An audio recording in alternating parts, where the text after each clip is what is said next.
கிறிஸ்து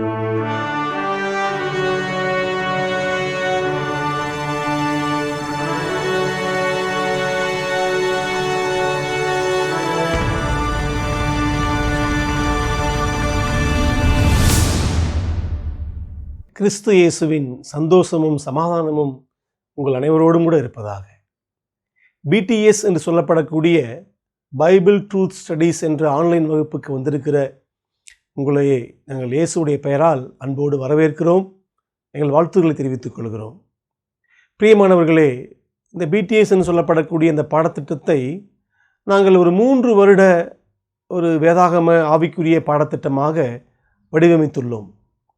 இதில் சுமார் 27 சத்தியங்கள் வேதத்தில் இருக்கிற கிறிஸ்துவை பற்றி, பரிசுத்த ஆவியானவரை பற்றி, கர்த்தருடைய வார்த்தையை பற்றி, தேவன் கட்டியெழுப்பக்கூடிய குடும்ப உறவு, பிள்ளை வளர்ப்பை பற்றி, மானிடவியலை பற்றி, கிறிஸ்தவ சிசத்துவத்தை பற்றி என்று இப்படியாக ஒரு 27 முக்கியமான பாடங்களை 3 வருடங்களாக மிகவும் ஆழமாக நாம் தேவனோடு கூட நல்ல ஆழ்ந்த ஒரு உறவை ஏற்படுத்தி கொள்ளும் விதத்திலும், தேவனுடைய ராஜ்யத்தை கட்டி எழுப்புவதற்கு நம்மை நாமே ஆயத்தப்படுத்துவதற்காக நாம் இதை ஒழுங்கு பண்ணியிருக்கிறோம்.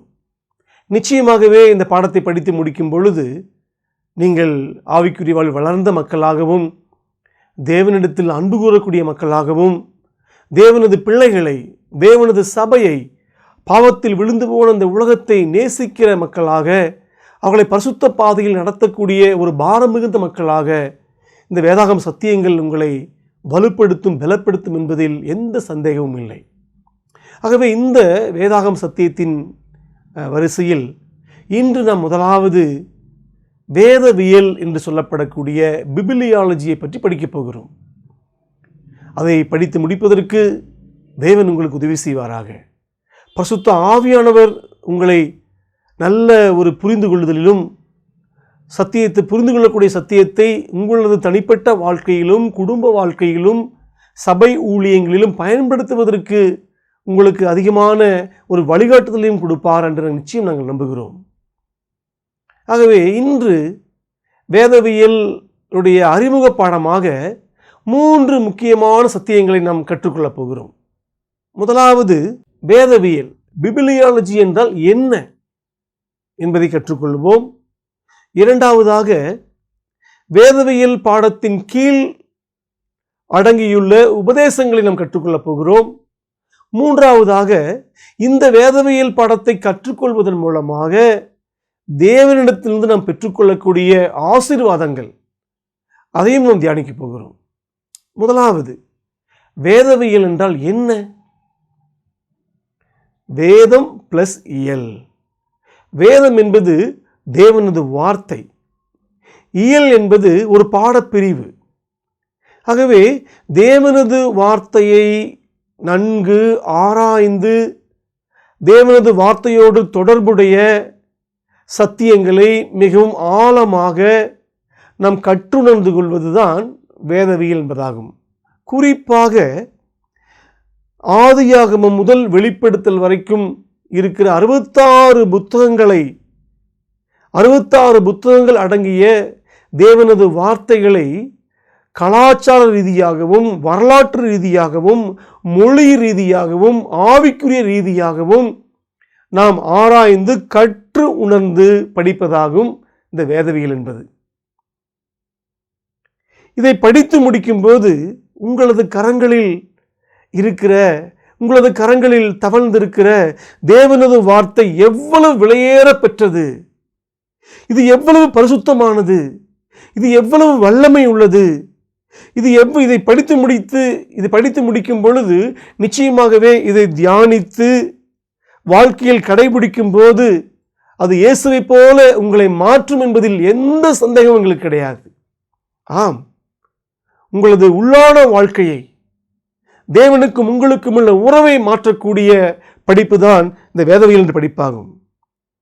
இதை படித்து முடிக்கும் பொழுது தேவனது வார்த்தையாகிய அந்த 66 புத்தகங்கள் அடங்கிய அந்த விவிலியம், வேதாகமம், பரிசுத்த வேதாகமத்தை குறித்தான உங்களது கண்ணோட்டமானது முழுமையாக அது மாற்றமடையும். அதை நீங்கள் நேசிப்பீர்கள், அதில் மகிழ்ந்து களிகூறுவீர்கள். உங்கள் வாழ்க்கையுடைய எல்லா பகுதிகளையும் நீங்கள் இதிலிருந்து பெற்றுக்கொள்வதற்கு, இதன் மூலமாக கட்டி எழுப்புவதற்கு உங்கள் இருதயத்தை இந்த படிப்பானது நிச்சயமாக ஆயத்தப்படுத்தும். ஆகவே இந்த வேதவியல் என்பது எல்லா ஆவிக்குரிய சத்தியங்களுக்கும் அடிப்படையான ஒரு பகுதியாக இருக்கிறது. நிச்சயமாகவே இதை மற்ற வேத பாடங்களின் ராணி என்று சொன்னாலும் கூட அதில் எந்த சந்தேகம் நமக்கு இருக்க வேண்டிய அவசியம் இல்லை. இதுதான் வேதவியல் என்பது. இரண்டாவது, இந்த வேதவியல் பாடத்தின் கீழ் நாம் வரக்கூடிய ஒரு மாதம் முழுவதும் என்னென்ன படிக்கப் போகிறோம் என்பதை குறித்து நாம் தியானிக்கலாம்.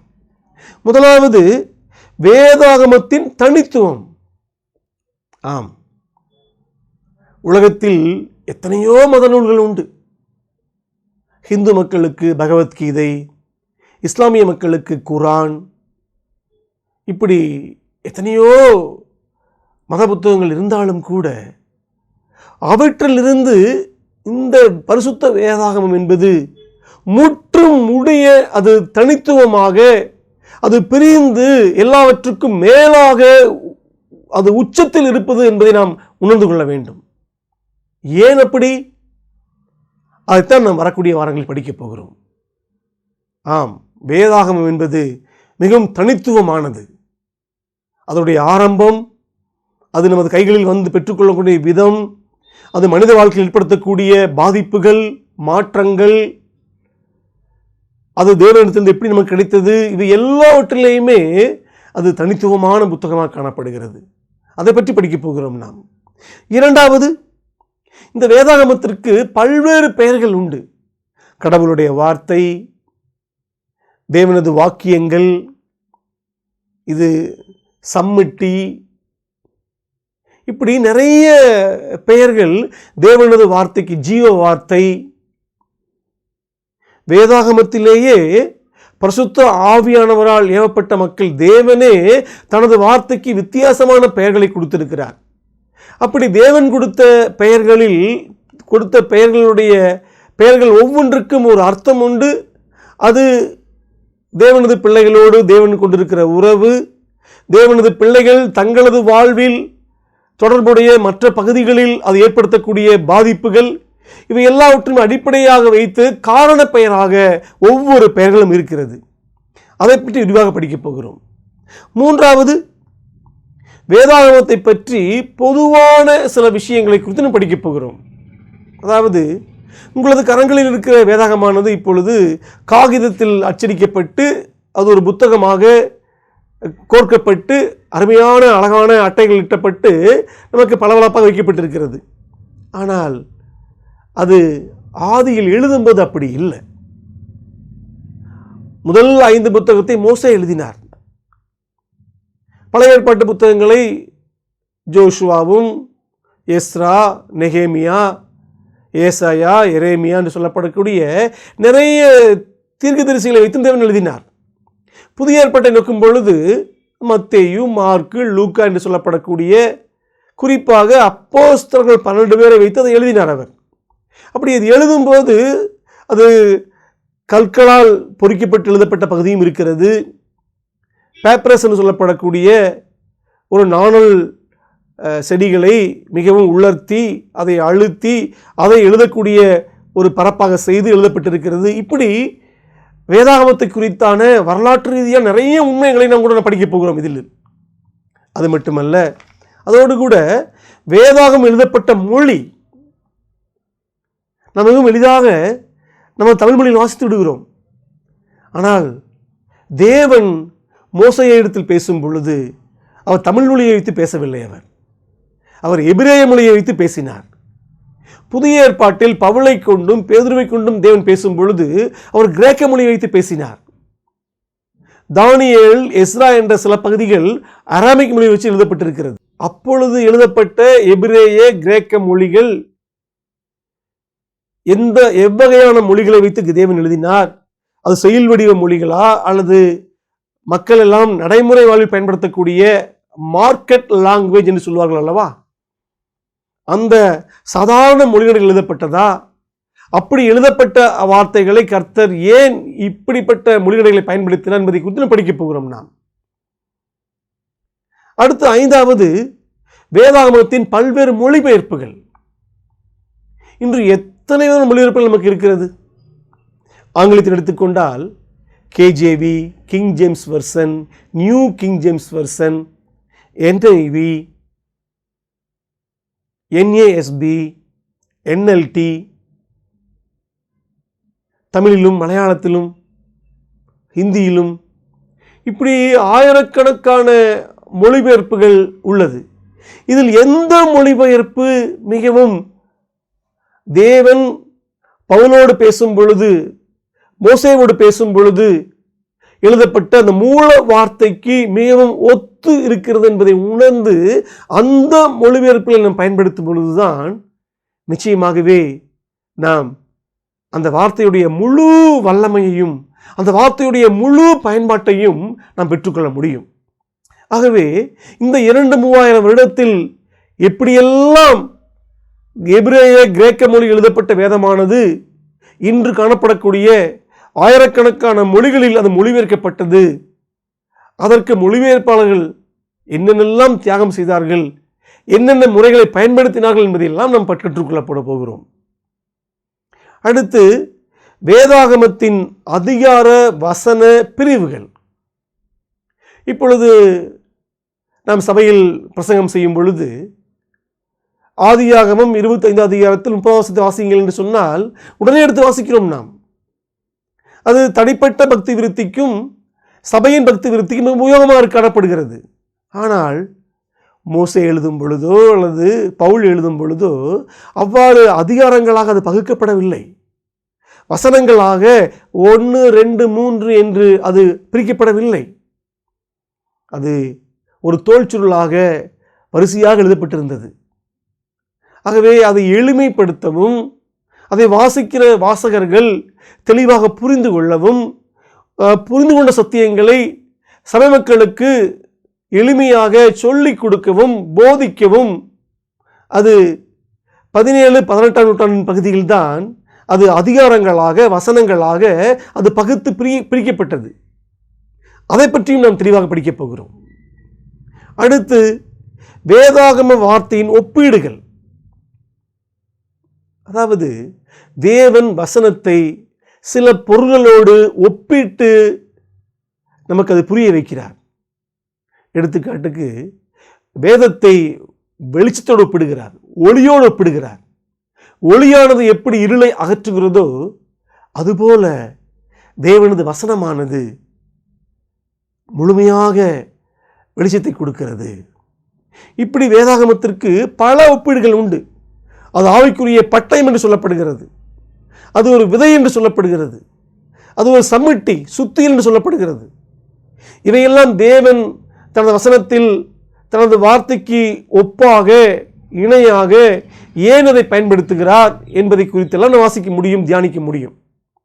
அதை பற்றி நாம் படிக்கப் போகிறோம். நாம் அடுத்ததாக வேத வார்த்தையின் பண்புகள். தேவனது வார்த்தைக்கு சில இயல்புகள் உண்டு. Nature of the word of God. நீங்களும் நானும் வாசிக்கிற நமது கரங்களில் பெற்றுக்கொண்டிருக்கிற இந்த தேவனது வார்த்தைக்கென்று சில பண்புகள் உண்டு. இயற்கையாகவே அது பரிசுத்தமானது, அது தவறில்லாதது, தவறளிக்க முடியாதது, அது உண்மை உள்ளது, நம்பத்தகுந்தது, அது பரிபூர்ணமானது, வாசிக்கிற மக்களுடைய வாழ்க்கையை அது மாற்றக்கூடியது. ஆக இந்த பண்புகளை குறித்து நாம் தெளிவாக விளக்கமாக படிக்கப் போகிறோம். அதற்கு அடுத்து வேத வார்த்தையின் செயல்கள். இரவும் பகலும் இதில் தியானமாக இருக்கிற மனுஷன் பாக்கியவான், அவன் செய்வதெல்லாம் வாக்கியம் என்று வாசிக்கிறோம். ஆகவே தேவனது வசனத்தை ஒரு மனிதன் வாசிக்கும் போது தியானிக்கும் போது அது அவனுடைய இருதயத்துக்குள்ளாக சென்று அவனுடைய செயல்பாடுகள் எல்லாவற்றிலும் மிகப்பெரிய பாதிப்பை ஏற்படுத்துகிறது. அப்படி என்னென்னவெல்லாம் பாதிப்பை ஏற்படுத்துகிறது? ஒரு மனிதனுடைய தனிப்பட்ட வாழ்க்கையில், மனைவியோடு ஏற்படுத்துகிற உறவில், பிள்ளை வளர்ப்பில், சபையில் ஏற்படக்கூடிய மற்ற மக்களோடு கொண்டிருக்கிற உறவில், இந்த உலகத்தோடு ஏற்படுத்தக்கூடிய உறவில், இப்படி எல்லா பகுதியிலும் இந்த வேத வார்த்தையானது எப்படி ஒரு மனிதனது வாழ்க்கையில் செயல்படுகிறது என்பதையும் தியானிக்க போகிறோம். குறிப்பாக அது ஒரு மனிதனை மறுரூபப்படுத்துகிறது. இயேசுவை போன்ற குணமுள்ள மனிதனாக ஒருவனை மாற்றுகிறது இந்த வசனமானது. தேவன் நமது கரங்களில் வார்த்தையை கொடுத்திருப்பதற்கான மிக முக்கியமான ஒரு நோக்கமே நாம் எல்லாரும் இயேசுவின் சாயலை, இயேசுவுடைய குணங்களை நாம் பெற்றுக்கொள்ள வேண்டும் என்பதுதான். அதை இந்த வசனம் செய்கிறது. அது மட்டுமல்ல, அது நமது குணங்களை மாற்றுகிறது, தேவன் மேல் உள்ள விசுவாசத்தை வளரச் செய்கிறது. பாவமான அந்த பூமியில் பரிசுத்தமாக வாழ்வதற்கு தேவையான ஒரு உற்சாகத்தை, ஒரு தூண்டுதலை இது நமக்கு தருகிறது. இப்படியாக வேத வசனமானது நமது வாழ்க்கையில் நிறைய செயல்பாடுகளை இது கொண்டிருக்கிறது. அவை எல்லாவற்றையும் நாம் ஒவ்வொன்றாக இந்த பாடத்தின் கீழ் படிக்கப் போகிறோம். அடுத்து, வேதாகமத்தின் நம்பகத்தன்மை. நம்ம வேதத்தை வாசிக்கிறோம், அதை தியானிக்கிறோம். ஆகவே நாம் வாசிக்கிற, நாம் நம்புகிற, நாம் பிரசங்கிக்கிற, நாம் தியானிக்கிற, படிக்கிற இந்த வேத வார்த்தையானது அது 100% முழுமையானது.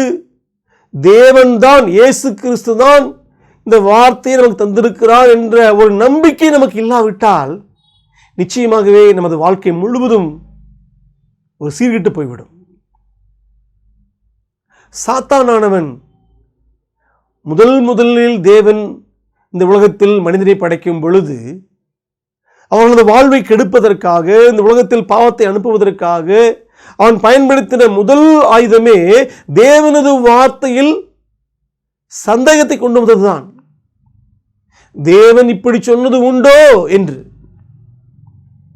ஆம், இன்று எந்த விசுவாசிக்கும் நாம் வாசிக்கிற இந்த வேதவசனமானது உண்மையாகவே நம்ப தகுந்ததுதான் என்ற நம்பிக்கை மிகவும் ஆழமாக, உறுதியாக இல்லாவிட்டால் நமது வாழ்க்கையானது எல்லா பாவங்களுக்குள்ளாகவும் போவதற்கான எல்லா சாத்தியங்களும் உண்டு.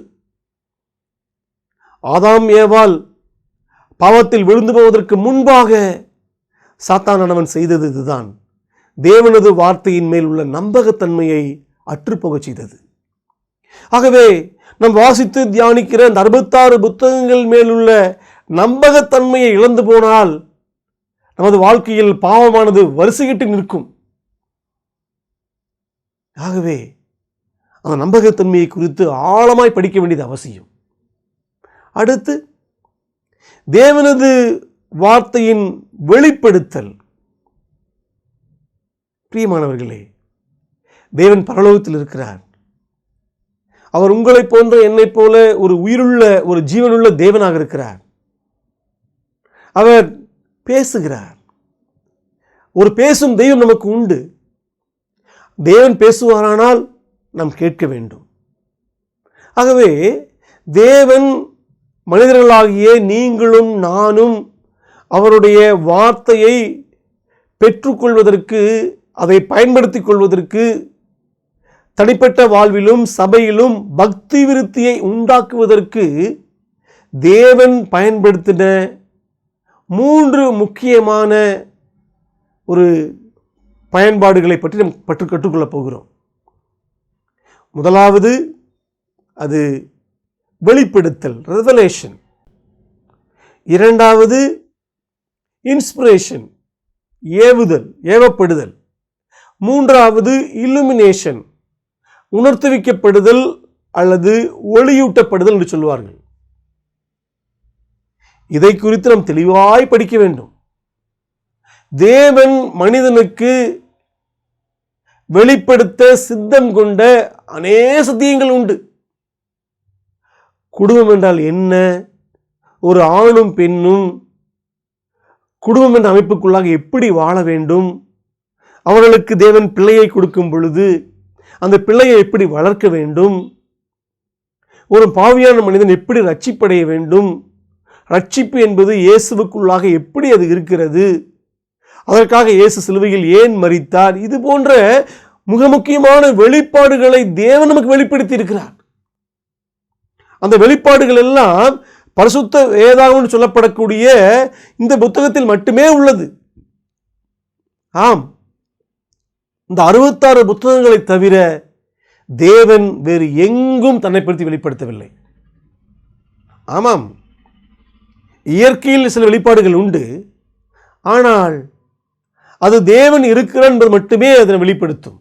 ஆனால் தேவன் மனிதனோடு எப்படி செயல்படுகிறார், மனிதனுடைய வாழ்வில் இருக்கிற பாவங்கள் எப்படி உள்ளே வந்தது, அந்த பாவத்திற்கான காரணம் என்ன, பாவத்தை எப்படி மேற்கொள்வது, பாவத்தை ஜெயங்கொள்வதற்காக மேற்கொள்வதற்காக இயேசு கிறிஸ்து ஏன் சிலுவையில் அவர் மரித்தார், உயிரோடு எழுந்தார், உயிரோடு எழுந்த கர்த்தர் பரிசுத்த ஆவியை எப்படி அனுப்பியிருக்கிறார், பரிசுத்த ஆவி வந்த பின்பு எப்படி அவர் சபையை கட்டி எழுப்புகிறார், சபையின் பக்தி விருத்திக்காக பரிசுத்த ஆவியானவர் எப்படி எல்லாம் வரங்களை தந்திருக்கிறார், அந்த வரங்களை நாம் எப்படி பயன்படுத்த வேண்டும், இது போன்ற எல்லா விதமான காரியங்களையும் தேவன் நமக்கு வெளிப்படுத்தி இருக்கிறார். இந்த உலகத்துடைய முடிவு எப்பொழுது, இந்த உலகம் முடிவு பெறும் பொழுது நித்தியமானது எப்படி ஆரம்பிக்கிறது, நித்தியத்திற்கு பின்பாக எப்படி புதிய வானம் புதிய பூமி எப்படி வாழப்போகிறோம், இவை எல்லாவற்றையும் தேவன் நமக்கு வெளிப்படுத்தினால் மட்டுமே நமக்கு புரியுமே ஒழிய, இல்லாவிட்டால் இவர் எந்த விதமான சாத்தியக்கூறும் கிடையாது நாம் புரிந்து கொள்வதற்கு. அது தேவன் தெளிவாக உணர்ந்து நமக்கு புரியும் விதத்தில் அவர் அதை வெளிப்படுத்தி இருக்கிறார். அதை பற்றி படிக்கப் போகிறோம். இரண்டாவது, இன்ஸ்பிரேஷன், அதாவது ஏவப்படுதல். தேவன் வெளிப்படுத்துகிறார். தேவன் வெளிப்படுத்தின அந்த சத்தியங்களை தவறில்லாமல் இந்த பூமியில் உள்ள மொழிகளை கொண்டு எழுத்துக்களை கொண்டு அது எழுதப்பட வேண்டும். எழுதுவதற்கு சரியான இலக்கணங்களை பயன்படுத்த வேண்டும், சரியான மொழிகளை பயன்படுத்த வேண்டும், வார்த்தைகளை பயன்படுத்த வேண்டும். அதற்கும் கூட பரிசுத்தவர் என்ன செய்கிறார், எழுத்தாளர்களுடைய உள்ளத்தை, அவருடைய இயல்பை, அவருடைய படிப்பை, அவருடைய திறமையை பயன்படுத்தி கர்த்தரானவர் பரிசுத்த ஆவியானவர் அவள் தெளிவாக வழிநடத்துகிறார். அதற்கு பெயர்தான் ஏவப்படுதல். 66 புத்தகங்களும் மூல மொழியில் தவறே இல்லாதது. அது எப்படி தவறே இல்லாத விதத்தில் பதிவு செய்யப்பட்டது, அதுதான் இன்ஸ்பிரேஷன் சொல்லப்படுகிறோம். அதை பற்றி படிக்க போகிறோம். நாம் மூன்றாவது, ஒளியூட்டுதல், அதாவது இல்லுமினேஷன். 2000 வருடங்களுக்கு முன்பாக எழுதப்பட்ட வார்த்தையை இப்பொழுது நாம் வாசிக்கும் பொழுது அது நமது சொந்த ஆத்மாவுக்கு, நம் சொந்த பக்தி விருத்திக்கு, நமது சபையின் பக்தி விருத்திக்கு, நமது குடும்பத்திற்கு அது எப்படி பயனுட்டுவதாக இருக்க முடியும்? ஆம், அன்று எழுதப்பட்ட வார்த்தையை இன்று நீங்கள் வாசிக்கும் போது பரிசுத்த ஆவியானவர் அதிலுள்ள சத்தியங்களை நமக்கு உணர்த்துகிறார். சத்தியங்களை வைத்து நம்ம இருதயத்தை ஒளியூட்டுகிறார். அதை பற்றி படிக்கப் போகிறோம் நாம். ஆகவே வெளிப்படுத்தல், ஏவப்படுதல், ஒளியூட்டப்படுதல், இதை மூன்றை குறித்தும் தெளிவாக படிக்கப் போகிறோம். இது மட்டுமல்ல, தேவனது வார்த்தையை பற்றிய கோட்பாடுகள் நிறைய உண்டு. ஆம், தவறான கோட்பாடுகள் உலகத்தில் நிறைய காணப்படுகிறது.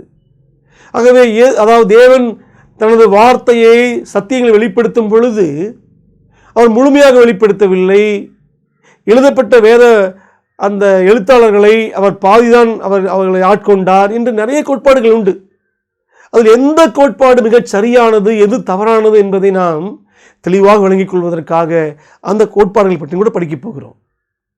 ஆகவே இந்த வேதவியல் என்ற பாடத்திட்டத்தின் கீழ் இவை எல்லாவற்றையும் நாம் தெளிவாக கற்று அறிந்து முடிக்கும் பொழுது நிஜமாகவே உங்களது கரங்களில் இருக்கிற இந்த வேத சத்தியமானது, இந்த பரிசுத்த வேதாகமமானது தேவன் உங்களுக்காக, எனக்காக இந்த நூற்றாண்டுகளாக எப்படி பாதுகாத்து பராமரித்து நமது கரங்களில் ஒப்புக் கொடுத்தார் என்பதை குறித்து ஒரு தெளிவும் ஒரு உறுதியும் உங்களுக்கு ஏற்படும் என்பதில் எந்த சந்தேகமும் கிடையாது. ஆகவே தொடர்ந்து அதை நாம் படித்துக் கொண்டிருப்போம், படிப்போம். தேவன் நமக்கு உதவி செய்வாராக. மூன்றாவதாக, இந்த வேதவியல் பாடத்தை படிப்பதன் மூலமாக நமக்கு தேவனால் கிடைக்கப்பெறும் ஆசீர்வாதங்கள். மனிதனாக இருந்தாலே நாம் எல்லாரும் தேவனால் ஆசீர்வதிக்கப்பட விரும்புகிறோம். அதில் ஒன்றும் தவறு கிடையாது. நிச்சயமாகவே உங்களையும் என்னையும் படைத்த தேவன் நம்மை ஆசீர்வதிக்காவிட்டால் வேறு யார் ஆசீர்வதிக்கப் போகிறார்? நாம் மனிதனுடைய ஆசீர்வாதங்களை நாம் பற்றி கொள்ளாமல், ஆசீர்வாதத்துக்காக மனிதர்களே அண்டி இல்லாமல் தேவனையே அண்டி இருப்பது எவ்வளவு ஒரு அருமையான பாக்கியம் நமக்கு. இந்த வானத்தையும் பூமியையும் உண்டாக்கின கர்த்தர் நம்மை உன்னதத்தின் ஆசீர்வாதங்களால் ஆசீர்வதித்திருக்கிறார் என்று வாசிக்கிறோம். நாம் இந்த தேவனது வார்த்தைகளை வாசிப்பவர்களும் அதை கேட்பவர்களும் அதன்படி நடப்பவர்களும் பாக்கியவான்கள் என்று எழுது என்று சொல்லப்படுகிறது அங்கு. ஆகவே இந்த தேவனது வார்த்தையை குறித்தான சத்தியங்களை, அதோடு தொடர்புடைய வரலாற்று உண்மைகளை, கலாச்சார உண்மைகளை, மொழியியல் உண்மைகளை நாம் நேரம் ஒதுக்கி ஆழமாக கடினமாக உழைத்து கற்றுக்கொள்ளும் பொழுது நம்மை ஆசீர்வதிப்பதற்கு தேவன் தயாராக இருக்க மாட்டாரா? நிச்சயமாகவே தேவனது வார்த்தையை நேசிக்கிற மக்களுக்கு தேவனுடைய ஆசீர்வாதமானது அளவில்லாத விதத்தில் தேவனால் பொழியப்படுகிறது. அதை குறித்து நாம் ஒவ்வொன்றாக நாம் பார்க்க போகிறோம். வேதவியல் பாடத்தை படிப்பதன் மூலமாக தேவன் நம்மை நிறைவாய் ஆசீர்வதிக்கிறார். தேவனோடு நமக்குள்ள உறவில் அது ஒரு அருமையான ஆசீர்வாதத்தை கொண்டு வரும். அது மட்டுமல்ல, இந்த உலகத்தில் இருக்கிற உங்களது குடும்பம், உங்களது சபை, ரட்சிக்கப்படாத மற்ற மக்களோடு கொண்டிருக்கிற உறவு என்று எல்லாவற்றிலும் ஒரு அருமையான ஆசீர்வாதத்தை இந்த படிப்பானது உங்கள் நிச்சயமாக உங்கள் வாழ்க்கைகளாக கொண்டு வரும் என்பதில் எந்த சந்தேகமும் இல்லை. ஆகவே அதில் முதலாவது ஆசீர்வாதமாக என்னவென்றால், கிறிஸ்தவ விசுவாசத்திற்கு ஒரு வலிமையான அஸ்திவாரத்தை இந்த படிப்பு நமக்கு அமைத்து கொடுக்கும். ஆம், கிறிஸ்தவ விசுவாசம், இயேசுதான் நமது பாவங்களுக்காக சிலுவையில் மரித்து உயிரோடு எழுந்தவர். இயேசுவை அல்லாமல் நாம் ரட்சிக்கப்படுவதற்கு வானத்தின் மேலும் கீழே பூமியிலும் ஒருவரும் இல்லை என்பது தேவன் நமக்கு சொல்லப்படக்கூடிய சத்தியமாகும். ஆகவே இந்த சத்தியமானது உண்மைதான் என்று நம்பும் பொழுதுதான் நமது கிறிஸ்தவ வாழ்க்கையானது வலிமையடையும். இப்படியாக கிறிஸ்தவ விசுவாசம் ஆதியாகமத்திலிருந்து வெளிப்படுத்தல் வரைக்கும் சொல்லப்படக்கூடிய அந்த 66 புத்தகங்களில் அடங்கிய சத்தியங்களின் தொகுப்பு அந்த விசுவாசத்திற்கு ஒரு வலிமையான அஸ்திவாரத்தை இந்த படிப்புகளுக்கு நிச்சயமாக ஏற்படுத்தி கொடுக்கும். ஏனென்றால் இந்த 66 புத்தகங்களும் போதிக்கிற சத்தியம்தான். இது பொய் அல்ல.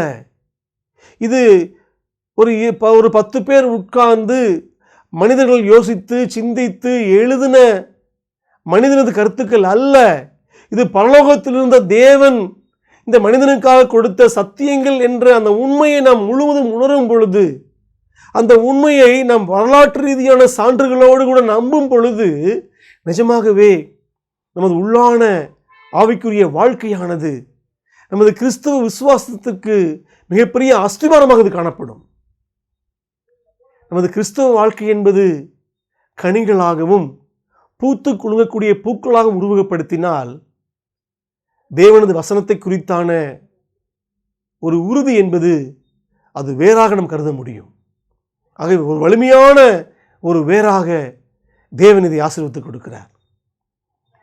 ஆகவே இந்த வேதவியல் படத்தை நீங்கள் கற்று தேரும் பொழுது கிறிஸ்தவ விசுவாசத்திற்கான ஒரு வலிமையான அஸ்திவாரத்தை உங்கள் உள்ளத்தின் ஆழத்தில் நீங்கள் போட்டிருப்பீர்கள். இது மிகப்பெரிய ஆசீர்வாதம் இல்லையா? இரண்டாவது, தேவனது வெளிப்பாட்டை குறித்தான ஆழ்ந்த புரிதலை நமக்கு இது தருகிறது. பிரியமானவர்களே, இந்த உலகத்தில் எத்தனையோ கோட்பாடுகள் உண்டு, எத்தனையோ உபதேசங்கள் உண்டு. தேவனை குறித்து, மனிதனை குறித்து, குடும்பத்தை குறித்து, பாலியல் அன்பை குறித்து, பணத்தை எப்படி சம்பாதிக்க வேண்டும், செலவழிக்க வேண்டும் என்பதை குறித்து, வானத்தை குறித்து, பூமியை குறித்து, மோட்சத்தை குறித்து, சொர்க்கத்தை குறித்து, இதற்கு பின்பாக வரக்கூடிய வாழ்வை குறித்து எத்தனையோ கட்டுக்கதைகள், கோட்பாடுகள், மனித அறிவினால் உண்டாக்கின கட்டுக்கதைகள், புனையப்பட்ட புராணங்கள் என்று எவ்வளவோ இருக்கிறது. ஆனால் இவை எல்லாவற்றை விட நீங்களும் நானும் நம்புகிற இந்த வேதத்தில் சொல்லப்பட்ட சத்தியம்தான் உண்மையானது என்பதை எப்படி நாம் உணர்ந்து கொள்கிறோம் என்றால், தேவன் இதை நமக்கு வெளிப்படுத்தினார். தேவன் தனது சர்வ அதிகாரத்தில், சர்வ வல்லமையில், வரலாற்றில் சில மனிதர்களை, மோசே, பழைய ஏற்பாட்டு எழுத்தாளர்களையும் புதிய ஏற்பாட்டு எழுத்தாளர்களாகிய மத்தேயு, மார்க்கு, லூக்கா, பவுல் என்பவர்களை பயன்படுத்தி மனிதனுக்கு வெளிப்படுத்த அவர் விரும்பின எல்லா சத்தியங்களையும் வெளிப்படுத்தினார் என்பதை குறித்து நாம் ஆழமாக தெரிந்து கொள்ளும் பொழுது அது நமக்கு ஒரு பெரிய புரிதலை அது உண்டு பண்ணுகிறது. ஆகவே இந்த உலகத்தில் மனிதனை குறித்தும், தேவனை குறித்தும், பரலோகத்தை குறித்தும், குடும்பத்தை குறித்தும், ரட்சிப்பை குறித்தும், பாவமன்னிப்பை குறித்தும் ஒரு நமக்கு தெளிவு நமக்கு ஏற்படுகிறது. அதை குறித்து எந்த சந்தேகம் நமக்கு ஏற்பட போவது கிடையாது. இந்த படத்தை படித்து முடிக்கும் பொழுது நாம் உறுதியாக நம்பலாம், தேவனது வெளிப்பாடாக இருக்கிறபடியினால். மூன்றாவது ஆசீர்வாதம், வேத வசனத்தின் நம்பகத்தன்மையில் நமது நம்பிக்கையை அதிகரிக்கிறது. ஆம், இதுதான் கர்த்தருடைய வார்த்தை. இது 66 புத்தகங்கள் மட்டுமே தேவனது வார்த்தை என்பதை நம்புகிறோம். ஆனால் நமக்கு முன்பாக இருந்த நமது சபை மூப்பர்களோ அல்லது வேத பண்டிதர்களோ சொல்கிறார்கள் என்பதற்காக நம்பின நாட்கள், சில நாட்கள் நமக்கு இருக்கும். ஆனால் அதற்கு பின்பாக இந்த வேதவியல் பாடத்தை நீங்கள் கற்றுத் தேரும் பொழுது இந்த வசனமானது, இந்த புத்தகமானது நூற்றாண்டுகளை எப்படி பாதுகாக்கப்பட்டது, பராமரிக்கப்பட்டது, எந்த அழிவுமே இல்லாமல் இது எப்படி தேவன் இதை பாதுகாத்து வந்தார், இது எப்படி மொழிபெயர்க்கப்பட்டது, இது எல்லாம் நாம் அறிந்து கொள்ளும் பொழுது நிஜமாகவே வேத வசனத்தின் மேலுள்ள நம்பகத்தன்மையானது நமக்கு அதிகரிக்கும். சாத்தானும் இந்த உலகமும் அல்லது நம்ம கிறிஸ்தவ வாழ்வில் நமக்கு ஏற்படக்கூடிய பாடுகள், கஷ்டங்கள், வேதனைகள் எவை வந்தாலும் கூட, சாத்தான் நமது இருதயத்தில் சந்தேக விதைகளை விதைத்தாலும் கூட அதை எல்லாவற்றையும் தாண்டி, இல்லை, இது தேவனது வசனம்தான், இந்த வசனத்தில் சொல்லப்படக்கூடிய சத்தியங்களை தான் நம்பப் போகிறேன் என்று முழுவதுமாக நம்பி, வசனம் நம்மை அந்த குறிப்பிட்ட சூழலில் என்ன செய்ய சொல்லி அது நம்மை கட்டளையிடுகிறதோ அதை நாம் செய்வதற்கு ஒரு அழுத்தமான ஒரு நம்பிக்கையை இது நமக்கு ஏற்படுத்துகிறது. அது பெரிய ஆசீர்வாதம் இல்லையா? சந்தேகப்பட்டு இது சரியாக இருக்குமா, அது சரியாக இருக்குமா, இந்த மனிதன் சொல்வது கேட்கலாமா, அந்த மனிதன் சொல்வது கேட்கலாமா என்றெல்லாம் மனம் அலைபாயாமல், எனது வாழ்க்கையில் நான் இப்போது கடந்து போகிற பிரச்சனைகள் மத்தியில் நான் எதை செய்ய வேண்டும், எதை செய்யக்கூடாது என்பதற்கு தேவனது வார்த்தை தான் சரியானது என்று அதை நம்பி நாம் கடைபிடிப்பதற்கு அது நமக்கு உதவி செய்யும். நான்காவது, தேவனது பரிசுத்த ஊழியத்திற்கு இது நம்மை தயார்படுத்துகிறது, இது நம்மை ஆயத்தப்படுத்துகிறது. இன்று ஒரு கிறிஸ்தவன் எத்தனை ஊழியங்களை செய்ய வேண்டியுள்ளது? வசனத்தை வாசிக்க வேண்டும், அதை தியானிக்க வேண்டும், அதை சபையில் போதிக்க வேண்டும். அது மட்டுமல்ல, தேவனை அறியாத மக்களுக்கு ரட்சிப்புடைய அந்த அருமையான அழகை, ரட்சிப்பின் வல்லமையை, பாவ மன்னிப்பின் உணர்வை அவளுக்கு எடுத்து சொல்ல வேண்டும். குடும்பத்தை கட்டியெழுப்பதற்கு வசனத்தை பயன்படுத்த வேண்டும். சாத்தானானவன் தேவனது சபையை உடைக்கிறானோ இல்லையோ, தேவனால் படைக்கப்பட்ட குடும்பங்களை உடைத்துக் கொண்டிருக்கிறான். ஆகவே குடும்பங்கள் உடையாதபடிக்கு அதை கட்டி எழுப்புவது ஒவ்வொரு கிறிஸ்தவ ஊழியனின், ஒவ்வொரு கிறிஸ்தவனின் கடமையாக காணப்படுகிறது. முதலாவது நமது குடும்பத்தை கட்டி எழுப்ப வேண்டும். நாம் அதன் மூலமாக நமது குடும்பத்தை காண்கிற மக்களுடைய கிறிஸ்தவ மற்ற குடும்பங்களும் கூட கட்டி எழுப்பப்பட வேண்டும். ஆகவே இந்த ஊழியங்களை எல்லாம் சிறப்பாய் செய்வதற்கு இந்த வேத வசனமானது நம்மை பலப்படுத்துகிறது, நம்மை தயார்படுத்துகிறது. ஆகவே சத்திய வசனங்களோடு தொடர்புடைய இந்த வேதவியல் என்ற பாடத்தை நாம் கற்றுக்கொள்ள வேண்டும். ஆம். ஐந்தாவது, ஒவ்வொரு தனி மனிதனுடைய வாழ்க்கையும் இது மறுரூபப்படுத்துகிறது. வேதவசனம் உண்மையானது என்பதை நாம் உறுதியாக அறிந்து கொள்ளும் பொழுது சத்தியங்கள் எல்லாம் நம்ம அதிகமாக வேதத்தை வாசிப்போம், இன்னும் அதிகமாக அதை தியானிப்போம், இன்னும் அதிகமாக அதை நம்புவோம், இன்னும் அதிகமாக கற்றுக்கொள்வோம், இன்னும் அதிகமாக அது கீழ்ப்படிவோம். இவையெல்லாம் நம்மை அது மறுரூபப்படுத்தும், இயேசுவை போல அது மாற்றும். நாம் ரோமபுத்தகத்தில் வாசிக்கிறோம், தன்னுடைய குமாரனுடைய சாயலுக்கு ஒப்பாய் இருப்பதற்கு தேவன் நம்மை முன்குறித்தார் என்று. ஆகவே பிதாவாகிய தேவனுடைய மிக முக்கியமான ஒரு லட்சியமே நாம் அனைவரும் அவருடைய குமாரனாகிய இயேசு கிறிஸ்துவுடைய சாயலுக்கு ஒப்பாக வேண்டும் என்பதுதான்.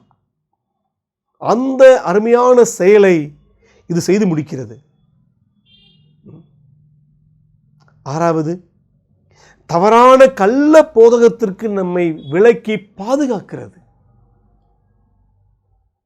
பிப்ளியாலஜி என்று சொல்லப்படக்கூடிய இந்த வேதவியலை கற்றுக்கொள்ளும் பொழுது வரலாற்றுகளில், நூற்றாண்டுகளில் இந்த 66 புத்தகங்கள் அடங்கிய தேவனது வார்த்தையை எப்படியெல்லாம் சாத்தானவன் அறிவு ஜீவிகள் என்று சொல்லப்படக்கூடிய வேத புரட்டர்களை எல்லாம் வைத்து அதை நீர்த்து போக செய்ய முயற்சி எடுத்தான், அதையெல்லாம் எப்படி தேவனது பிள்ளைகள் ஜெயம் கொண்டார்கள், சபையானது எப்படி அதெல்லாம் மேற்கொண்டது என்பதையெல்லாம் படிக்கும் பொழுது இந்த காலகட்டத்தில் நமக்கும் கூட நாம் வாழக்கூடிய இந்த காலகட்டத்தில் இருக்கிற கள்ள போதகர்களுக்கு நம்மையும் நமது குடும்பத்தையும் சபையும் விலக்கி பாதுகாப்பதற்கு இது நம்மை பயிற்சிவிக்கிறது. அது பெரிய ஆசீர்வாதம் இல்லையா? ஏழாவதாக, நம்முடைய ஆவிக்குரிய வளர்ச்சிக்கு இந்த வேதவியல் பாடமானது மிக முக்கிய பங்கு வகிக்கிறது. ஆம், இந்த வேத பாட வகுப்பை நாம் வாசிக்கும் போது, படிக்கும் பொழுது அது நம்மை வசனத்தை படிக்கும்படி ஏவுகிறது. பக்சிங்கை போல, ஜார்ஜ் விட்ஃபீல்டை போல நாம் முழங்காலில் நின்று பயபக்தியோடு தாழ்மையோடு அந்த வசனத்தை வாசித்து தியானித்து அதை நமது வாழ்வில் நாம் நடைமுறைப்படுத்துவதற்கு ஒப்பிடும் பொழுது அது நம்மை, நமது உள்ளான மனிதனுடைய ஆவிக்குரிய வளர்ச்சியை அது இன்னும் அதிகரிக்க செய்கிறது. தேவன் நம்மை ஆசீர்வதிப்பதற்கு, நம்ம ஆத்மாவை ஆசீர்வதிப்பதற்கு அவர் தனது வசனத்தை தான் பயன்படுத்துகிறார். அவை ஆவிக்குரிய வாழ்வில் நாம் இன்னும் வளருவதற்கு, நல்ல முதிர்ச்சி அடைவதற்கு, இயேசுவை போல மாறுவதற்கு இந்த படிப்பானது நமக்கு உதவி செய்கிறது. இதுவும் தேவனுடைய ஆசீர்வாதம் தான். எட்டாவதாக, நல்ல தரமான வேத ரீதியான உலக கண்ணோட்டத்தை பெற இந்த படிப்பு நமக்கு உதவி செய்யும். Biblical world view. இந்த உலகத்தை நீங்கள் எப்படி பார்க்கிறீர்கள்? குடும்பத்தை பார்க்கும் பொழுது, பிள்ளைகளை பார்க்கும் பொழுது, பணத்தை பார்க்கும் பொழுது, அரசாங்கத்தை பார்க்கும் பொழுது, சபையை பார்க்கும் பொழுது தேவன் காண்கிற விதமாக நாம் காண்கிறோமா? இந்த உலகத்தில் பாடுகள் பெருகும் பொழுது, நமது வாழ்வில் கஷ்டங்கள் பெருகும் பொழுது, மற்ற மனிதனுடைய வாழ்வில் பாடுகள் அதிகரிக்கும் பொழுது நாம் எப்படி காண்கிறோம்? இந்த உலகத்தில் வன்முறை பெருகும் பொழுது, எங்கும் பசி பட்டினி பஞ்சம் ஏற்படும் பொழுது நம்ம அதை எப்படி பார்க்கிறோம்? இவை எல்லாமே நமது வாழ்வை தேவனுக்குள் கட்டி எழுப்புவதற்கு உதவி செய்யும். ஆகவே இந்த உலகத்தை நாம் காண்கிற விதம், இந்த உலகத்தை காண்கிற கண்ணோட்டமானது வேதவசனத்தின் அடிப்படையில் இருந்தால் மட்டுமே நமது வாழ்க்கையானது தரமுள்ளதாக காணப்படும். பிரியமானவர்களே, அப்படிப்பட்ட நல்ல ஒரு தரமான ஒரு பிப்ளிக்கல் வேர்ல்ட் வியூ நாம் பெற்றுக்கொள்வதற்கு இந்த வேதவியல் படிப்பு நமக்கு உதவி செய்கிறது. அடுத்ததாக, கிறிஸ்தவ சத்தியங்களை வரலாற்று ரீதியான சான்றுகளோடு உறுதிப்படுத்த இது உதவி செய்கிறது. ஆம், சாத்தானவன் நூற்றாண்டுகளாக தேவனது சத்தியங்களை அவன் நீர்த்து போகச் செய்கிறான், அதை எதிர்த்து போராடி கொண்டே இருக்கிறான். ஆனால் தேவனும் என்ன செய்கிறார்? அவன் நீர்த்து போகிற சத்தியங்களை எல்லாம் மறுபடியுமாக தனது பிள்ளைகளை வைத்து அதை மீண்டும் வலுப்படுத்துகிறார். இதையெல்லாம் நாம் இந்த வேதவியல் பாடத்தில் கற்றுக்கொள்ளும் பொழுது நாம் இந்த காலகட்டத்தில் இருக்கிற அந்த வேத புரட்டுகளையும் கள்ள உபதேசங்களையும் நாம் வரலாற்று ரீதியான சான்றுகளோடு கூட நாம் உறுதிப்படுத்தி நாம் இந்த காலகட்டத்தில் இருக்கிற சபை மக்களுக்கும் கிறிஸ்துவ பிள்ளைகளுக்கும் கூட அவருடைய விசுவாசத்தை உறுதிப்படுத்துவதற்கு இதை பயன்படுத்த முடியும். அடுத்து நாம் நம்ம தனிப்பட்ட வேத தியானத்தை, வேத வசனங்களை வாசிக்க, அதை சரியாக தியானிக்க, இந்த பகுதி என்ன சொல்லுகிறது, இந்த பின்னணியில் எப்படி எழுதப்பட்டிருக்கிறது, இதை எழுதின அந்த மூல ஆசிரியர் எதை மனதில் வைத்து இந்த வார்த்தையை எழுதுகிறார், அந்த வார்த்தையை கேட்டவர்கள் எதை புரிந்து கொண்டார்கள், புரிந்து கொண்ட மக்கள் அது எப்படி தனது வாழ்க்கையில் அதை நடைமுறைப்படுத்தினார்கள், 2000 வருடங்களுக்கு முன்பாக எழுதப்பட்ட வார்த்தையாக இருந்தாலும் கூட இன்றும் நாம் இதை எப்படி பயன்படுத்துவது என்பதையெல்லாம் நாம் சரியாய் செய்வதற்கு இது நமக்கு உதவி செய்கிறது. அடுத்து நான் முன்பே சொன்னேன், இன்று நமக்கு ஆயிரக்கணக்கான வேதாகம மொழிபெயர்ப்புகள் நமக்கு இருக்கிறது. இதில் எந்த மொழிபெயர்ப்பு மிகச் சரியானது? ஒவ்வொரு மொழிபெயர்ப்பும் சில வித்தியாசமான குறிக்கோளோடு மொழிபெயர்க்கப்பட்டிருக்கிறது. சில மொழிபெயர்ப்புகள் வார்த்தைக்கு வார்த்தை அப்படியே மொழிபெயர்த்திருப்பார்கள். சில மொழிபெயர்ப்புகள் அதை கருத்தை நாம் அவர்கள் மனதில் கொண்டு அந்த கருத்துக்களை அவர் மொழிபெயர்ப்பார்கள். இப்படி பல வகைகள் உண்டு. அப்போ எந்த மொழிபெயர்ப்பு எந்த அடிப்படையில் மொழிபெயர்க்கப்பட்டிருக்கிறது என்பதை உணர்ந்தால் மட்டுமே தான் நாம் அதிலிருந்து முழுமையான பயனை பெற்றுக்கொள்ள முடியும். அதற்கு நமக்கு இந்த வேதவே சத்தியமானது உதவி செய்கிறது. வார்த்தைக்கு வார்த்தை அப்படியே கிரேக்க மொழியிலிருந்து எபிரேய மொழியிலிருந்து மொழிபெயர்க்கப்பட்ட வரலாறுகளில் பயன்படுத்தப்பட்ட அந்த வேத மொழிபெயர்ப்பை நாம் பயன்படுத்தும் பொழுது நமது பக்தி விருத்தியானது இன்னும் அதிகரிக்கும். ஆகவே சரியான மொழிபெயர்ப்பை நாம் தெரிந்து கொள்வதற்கும் அதை பயன்படுத்துவதற்கும் கூட இந்த வேதபாடம் நமக்கு உதவி செய்கிறது. அது மட்டுமல்ல, தனிப்பட்ட சபை ஆராதனையை இன்னும் அர்த்தமுள்ளதாக இந்த வேதவியல் படிப்பானது மாற்றுகிறது. இன்று ஆராதனை என்ற பெயரில் எவ்வளவு கேலி கூத்துகள் நடைபெறுகிறது. ஆனால் தேவன் ஆவியோடும் உண்மையோடும் தன்னை ஆராதிக்க விரும்புகிறார்.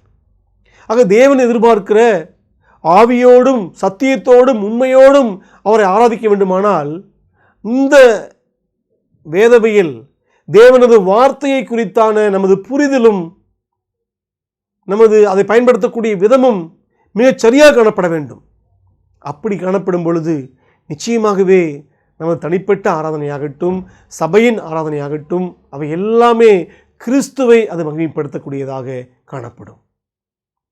அடுத்து நமது வாழ்வின் எல்லா பகுதிக்கும் வேதம்தான் இறுதியான அதிகாரத்தை கொண்டிருக்கிறது என்பதை நமக்கு புரிய இது வைக்கும். ஒரு எடுத்துக்காட்டுக்கு, நாம் பணத்தை கடன் வாங்கலாமா வேண்டாமா? இன்று நாம் செல்போன் பயன்படுத்துகிற மக்களாக காணப்படுகிறோம். ஒரு நாளில் 7-8 கால்கள் நமக்கு வரும். எங்களது பேங்கில் லோன் வாங்கிக் கொள்ளுங்கள், எங்களது திட்டத்தில் சேர்ந்து கொள்ளுங்கள். இப்படிப்பட்ட பூமியில் இப்படிப்பட்ட சமூகத்தில் நாம் வாழும் பொழுது நாம் கடன் வாங்கலாமா வாங்கக்கூடாதா, அதை குறித்து வேதம் என்ன சொல்லுகிறது, பணத்தை நாம் எப்படி கையாள வேண்டும், எப்படி கையாளக்கூடாது, பணத்தை எப்படி சம்பாதிக்க வேண்டும். இன்று பொருளாதார ரீதியான நிபுணர்கள் என்று சொல்லப்படக்கூடிய மக்களும் கூட அதில் தங்களது கருத்துக்களை முன்வைப்பார்கள்.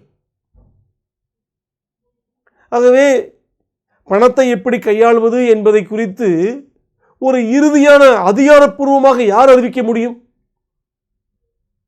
நிச்சயமாக தேவன் தான் அதை செய்ய முடியும். ஆகவே எந்த ஒரு விஷயத்தை எடுத்துக்கொண்டாலும் தேவனது வார்த்தை தான் இறுதியான அதிகாரத்தை கொண்டிருக்கிறது என்பதை நாம் தெளிவாக புரிந்து கொள்ளும் பொழுது அது நமது வாழ்வை இன்னும் செழிப்பாக்கும், இன்னும் அர்த்தமுள்ளதாக மாற்றும். அது பல்வேறு பிரச்சனைகளிலிருந்து, சாத்தான் கொண்டு வரக்கூடிய பல்வேறு கண்ணிகளிலிருந்து அது நம்மை விடுவித்து நம்மை பாதுகாக்கும். பிரியமுள்ளவர்களே, குடும்பத்தை எடுத்துக்கொள்வோம். இன்று ஒரு ஆணும் பெண்ணும் திருமணம் முடித்துக் கொள்ளாமலேயே அவர்கள் ஒரே வீட்டில் வாழ்ந்து கொள்ளலாம் என்று உலகம் சொல்லுகிறது. பிள்ளைகளை பெற்றுக்கொள்ள வேண்டிய அவசியமில்லை என்று உலகம் சொல்லுகிறது. அதற்கு அவர்கள் பல காரணங்களை, பல பயன்களை அவர்கள் வரிசைப்படுத்துவார்கள். ஆனால் அதை குறித்து தேவன் என்ன சொல்லுகிறார்? கணவன் மனைவி இருவரும் தேவனின் சமூகத்தில் அவர்கள் குடும்பம் என்ற அமைப்பில் ஒரு ஆணும் பெண்ணும் சேர்ந்தால் மட்டுமே அது தேவன் அங்கீகரிக்கப்பட முடியும் என்று வேதம் சொல்லுகிறது. அவர் குடும்பத்தை குறித்து, பிள்ளை வளர்ப்பை குறித்து, சபையை நடத்துவதை குறித்து இறுதியான அதிகாரமுடையது இந்த வேதம் மட்டுமே. ஏனென்றால் தேவனுடைய வார்த்தையாக இது காணப்படுகிறது. தேவனுக்கு தான் தேவனது அதிகாரம் எல்லாம் இது வெளிப்படுத்தப்படுகிறது என்பதை நாம் உணர்ந்து கொள்ளும் பொழுதுதான் நமது வாழ்வில் ஏற்படக்கூடிய எல்லா பிரச்சனைகளுக்கும் நாம் தேவனது அதிகாரமிக்க அந்த வார்த்தையே இறுதியான உறுதியான ஆலோசனையாக ஏற்றுக்கொள்வோம். நாம் அது பெரிய ஆசீர்வாதம் இல்லையா? அடுத்து, தேவனோடு நமக்கு இருக்கும் உறவை இது இன்னும் ஆழமாக்குகிறது. இதை விட ஒரு கிறிஸ்தவனுக்கு வேறு என்ன வேண்டும்? இந்த வானத்தையும் பூமியையும் படைத்த அந்த மகா பெரிய தேவன் நம்மோடு உறவு கொள்கிறார். அந்த உறவில் இன்று கிறிஸ்தவத்தில் காணப்படக்கூடிய மிக முக்கியமான பிரச்சனையே தேவனோடு மனிதனுக்கு கொண்டிருக்கிற உறவானது மிக மேலோட்டமாக இருக்கிறது. அதில் ஒரு ஆழம் இருப்பது கிடையாது. நம்ம கர்ச்சிப்பை போல பயன்படுத்துகிறோம். தேவைப்பட்டால் தேவனிடத்தில் வருவோம், தேவையில்லைன்னா அவரை ஒதுக்கி வைத்து விடுவோம். ஆனால் இதுபோல அல்லாமல் தேவனுக்கு நமக்கும் இடையே ஒரு ஆத்மார்த்தமான, ஒரு தகப்பனுக்கு மகனுக்கும் இடையே உள்ள ஒரு ஆழ்ந்த உறவை நாம் பெற்றுக்கொள்வதற்கு தேவனது வசனத்தை குறித்து படிக்கக்கூடிய சத்தியமானது நிச்சயமாக உதவி செய்யும். ஓ, தேவன் என்னை எவ்வளவாக நேசிக்கிறார், நான் இயேசுவை போல மாற வேண்டும், இந்த பாவமான பூமியில் வாழ்ந்தாலும் கூட தேவனைப் போல பரிசுத்தமாக ஜீவிக்க வேண்டும், நல்ல கணவனாக, நல்ல மனைவியாக, நல்ல பிள்ளைகளாக, நல்ல சபை மூப்பனாக, நல்ல ஊழியக்காரனாக நான் வாழ் வேண்டும் என்பதை குறித்து தேவனுக்கு எவ்வளவு அக்கறை இருக்கிறது. அதற்காக அவர் ஓரிரு பக்கங்கள் அல்ல, 66 புத்தகங்களை அவர் எழுதி கொடுத்திருக்கிறார். நூற்றாண்டுகளாக அந்த எழுதப்பட்ட வார்த்தைகளை அவர் பாதுகாத்திருக்கிறார். இவை எல்லாவற்றையும் தியானிக்கும் பொழுது தேவனுக்கும் நமக்கும் உள்ள உறவு இன்னும் அது ஆழமாகிறது. எனக்காக தேவன் இவ்வளவு செய்யும் பொழுது இந்த தேவனோடு கூட நான் இன்னும் நெருங்கி ஜீவிப்பது எவ்வளவு அவசியமாக இருக்குது என்பதை நாம் உணர்ந்து கொள்ள வேண்டும். கடைசியாக நாம் தேவனை, திரித்துவ தேவனை, பிதாவாகிய தேவனை, இயேசு கிறிஸ்துவாகிய தேவனை, பரிசுத்த ஆவியாகிய தேவனை நாம் முழு இருதயத்தோடும் முழு பலத்தோடும் நாம் அன்பு கூறுவதற்கு நிச்சயமாகவே இந்த வேதவியல் படிப்பானது நமக்கு உதவி செய்கிறது. ஆம், ராஜரீக பிரமாணம் என்று சொல்லப்படுகிறது நாம் முழு பலத்தோடு நாம் தேவனை அன்பு செய்வது. ஆக தேவனுக்கும் நமக்கும் உள்ள அந்த உறவில் வலுப்பட்ட மக்களாக, அந்த உறவை பலப்படுத்தின மக்களாக, தேவனையே நாம் முழுவதும் அன்பு செய்வதையே நமது வாழ்க்கையின் குறிக்கோளாக, லட்சியமாக நாம் ஜீவிப்பதற்கு இந்த வேதவிதிய பாடமானது நமக்கு உதவி செய்யக்கூடியதாக இருக்கிறபடியினால் தயவு கூர்ந்து நீங்கள் தொடர்ந்து இந்த பாடத்தில் நீங்கள் கற்றுக்கொள்ளுங்கள். நாம் இதை இன்னும் அதிகமாக கற்றுக்கொள்வோம். நாம் தேவனது வார்த்தையை குறித்து படிக்கும் பொழுது அது இத்தகைய ஆசீர்வாதங்கள் நமக்கு தரக்கூடியதாக காணப்படுகிறது. இன்னும் நீங்கள் நேரம் ஒதுக்கி தியானிப்பீர்களானால் இதைவிட அதிகமான ஆசீர்வாதங்களை பெற்றுக்கொள்வதை குறித்து நீங்கள் உண்மையாகவே யோசிக்க முடியும். ஆகவே இந்த வேதவியல் பாடத்தை படிக்கும் பொழுது, அது தியானிக்கும் பொழுது, அது என்னல்லாத சாத்தானோ, மனிதர்களோ, இந்த உலகமோ, உலகத்தின் பாடுகளோ ஒன்றும் எடுத்து போட முடியாத ஆசீர்வாதங்களை, நித்தியத்திற்கு பாதிப்பை ஏற்படுத்தக்கூடிய ஆசீர்வாதங்களை நிச்சயமாகவே இந்த பாடமானது நமக்கு கொடுக்கும் என்பதில் எந்த சந்தேகம் கிடையாது. ஆகவே தொடர்ந்து இதில் நீங்கள் நிலைத்திருங்கள். வேதவியல்னு சொல்லப்படக்கூடிய இந்த பிபிலியாலஜி குறித்து நாம் தெளிவாக, திட்டமாக, பரிசுத்தாவுடைய பலத்தில் நாம் கற்றுக்கொள்வதற்கு தேவன் நமக்கு உதவி செய்வாராக. எங்களை கேட்டுக்கொண்டு உங்கள் அனைவருக்கும் நாங்கள் இயேசுவின் பெயரால் மறுபடியும் எங்கள் வாழ்த்துக்களை தெரிவித்துக் கொள்கிறோம். தேவன் தாமே சத்தியத்தை உங்களது பக்தி விருத்திக்கும், உங்களது தேவனது மகிழ்ச்சிக்கும், சந்தோஷத்துக்கும் ஏதுவாக பயன்படுத்துவாராக. ஆமேன்.